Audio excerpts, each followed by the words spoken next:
मनुष्य की विशेषता ज्ञान। ज्ञान हो तब, ज्ञान विहीन होने की वजह से चेतन होते हुए भी सब प्राणी को नीचे दर्जे में गिना जाता है। जीवन तो वनस्पति में भी, पर ज्ञान नहीं। दूसरे भी हैं, मक्खी हैं, मच्छर हैं, कीड़े हैं, मकोड़े हैं, जीवन है, उनमें भी जिंदगी है।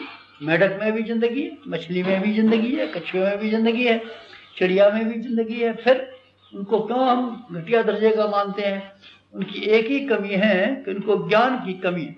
मनुष्य ज्ञान का देवता माना गया है। ज्ञान की वजह से, मननशील होने की वजह से, विचारशील होने की वजह से मनुष्य का स्तर ऊंचा उठा है।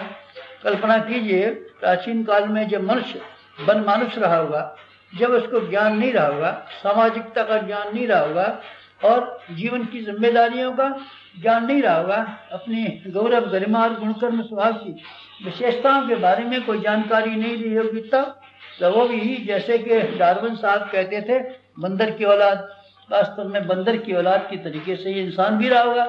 लेकिन आज सृष्टि का स्वामी बना हुआ है। किस वजह से? प्राचीन काल की तुलना में आज आदमी का ज्ञान बढ़ता हुआ चला गया है। ज्ञान की दो धाराएं हैं और दोनों को ही बढ़ाना चाहिए। एक धारा वो है जो हमारी जीविका पैदा करने के लिए काम आती है, इसको शिक्षा कहते हैं। लोक व्यवहार उसी के आधार पर सीखा जाता है।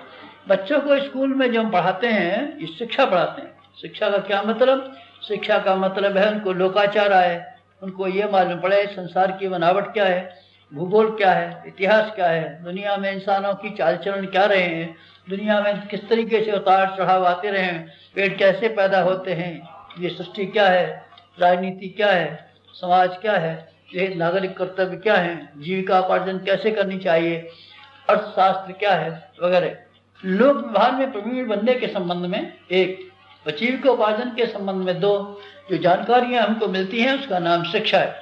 आवश्यक है, शिक्षा आवश्यक है। शिक्षा न होगी तो आदमी अपने शरीर को संभाल किस तरीके से पाएगा, समाज के साथ में तालमेल बिठा किस तरीके से पाएगा, अपनी अकल का उपयोग किस तरीके से कर पाएगा। ये सब जानकारियों के लिए शिक्षा तो आवश्यक है। शरीर के जीवन के लिए, भौतिक जीवन को ठीक बनाए रहने के लिए शिक्षा बेहद जरूरी है। लेकिन एक केवल भौतिक जीवन ही तो नहीं है, एक और भी तो हमारा जीवन है जिसको हम आध्यात्मिक जीवन कहते हैं। चेतना भी तो कोई हमारे भीतर है, आत्मा भी तो कोई हमारे भीतर है, विवेक भी तो कोई हमारे भीतर है, संवेदनाएं भी तो हमारे कोई भीतर है। इन सबको ठीक रखने के लिए एक और चीज की जरूरत है जिसका नाम है विद्या। ज्ञान की धारा उसी को कहते हैं जिसको विद्या कहा गया है। विद्या का पूरा नाम अध्यात्म विद्या। आप माने तो भी हर्ज नहीं है। प्रथम भरा प्रज्ञा इसको कहें तो भी कोई हर्ज नहीं है। विवेक आप इसको कहें तो भी हर्ज नहीं है। इसको आप गायत्री कहें, प्रज्ञा कहें तो भी हर्ज नहीं है। वास्तव में महत्व उसी का है। दुनियावी जानकारियों के बारे में तो ढेरों आदमी ऐसे हैं जिनकी जानकारियां बहुत हैं, होशियार बहुत हैं। आदमी विद्यावान कम है क्या दुनिया में? कलाकार कम है क्या दुनिया में? चतुर आदमी दुनिया में कम है क्या? क्रिया कुशल लोगों की कमी है क्या? आप बताइए ना। जेल खाने में पड़े हुए लोगों को आप नहीं देखा है?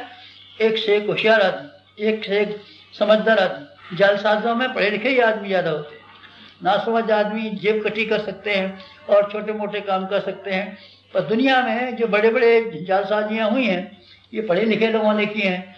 तो शिक्षा की बात मैं नहीं कहता, शिक्षा अपनी जगह पर मुबारक, मुझे कुछ लेना देना नहीं। लेकिन जहाँ आप लोगों की सेवा में मैं कुछ बात कह रहा हूँ, विद्या के बारे में कह रहा हूँ। आपको विद्या का महत्व समझना चाहिए। विद्या का अगर महत्व समझ सकें तो मजा है। विद्या से क्या मतलब? विद्या से मतलब यह है कि आप अपने विचारों का इस्तेमाल किस तरीके से करें, आप अपने शरीर का इस्तेमाल किस तरीके से करें, साधनों का इस्तेमाल कैसे करें, परिस्थितियों का उपयोग किस तरीके से करें। अपने पास जो सामान और साधन मिला हुआ है या मिल सकता है, आप उसको ठीक तरीके से इस्तेमाल किस तरीके से कर पाएंगे, बस इसी का नाम विद्या है। इसी का नाम विद्या है। इसके लिए सामान्य लोक ज्ञान से काम नहीं चलता।